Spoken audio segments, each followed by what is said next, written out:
Tapi mereka tidak melihat itu sebagai sebuah harapan yang realistis. Karena satu, mereka melihat ini belum tentu, masih hanya janji. Kedua, tidak seperti asal mereka bisa mencari nafkah. Ketiga, tidak juga ada landasan hukumnya. Keempat, uangnya belum ada. Jadi mereka melihat omongan ini hanya sebatas retorika. Mbak Rosi, itu di laut yang sama. Pesisirnya cuma beda 1 kilo. Yang kedua, kalau dia bilang tidak ada uang, ini yang jamin negara, Ros. Kan ada uang biaya hidup, biaya tunggu sampai 6-7 bulan bangun rumah, itu dibiayai per orang 1.200.000. Per kakak 1.200.000 untuk rumah. Jadi kalau satu kakak 4 orang, itu dapatnya 6 juta, termasuk uang rumah.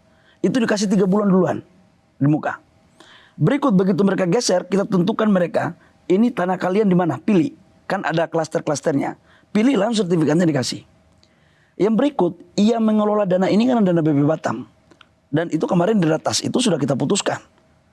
Tidak perlu ada keraguan dengan hal itu. Kalau mereka tetap tidak percaya bahwa melihat ini hanya sebatas janji-janji surga, tinggal kita tanya, maunya jaminan untuk kalian percaya apa? Kalau tidak percaya, berarti percaya Tuhan aja sudah kalau begitu. Kalau tidak ada lagi yang bisa kita percaya gitu kan. Tidak ada satu hak mereka pun yang tidak kita bayar. Contoh, mereka punya tanam tumbuh. Mereka punya keramba. Mereka punya perahu. Itu semua dihitung berdasarkan aturan diganti. Kenapa kalau saya urus yang lain nggak seheboh kayak di Rempang? Ada apa di balik ini? apa?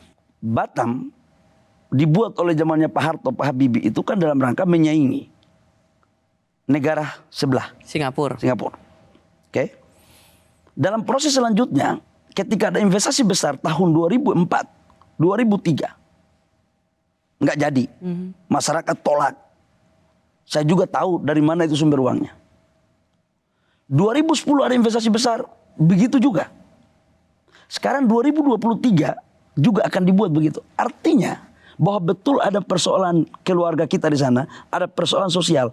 Tapi saya tidak hanya melihat dalam aspek itu. Ada persaingan geopolitik, ada yang tidak menginginkan Indonesia. Ada persoalan geopolitik besar. Nah, kita ini mau diadu domba atau tidak? Itu aja kok. Nah, kalau kita bicara tentang wilayah, tanah di Sulawesi, di Maluku, di Kalimantan, di Jawa mengalami hal yang sama. Tapi kan bisa kita lakukan dengan baik. Kita bicarakan baik-baik semuanya.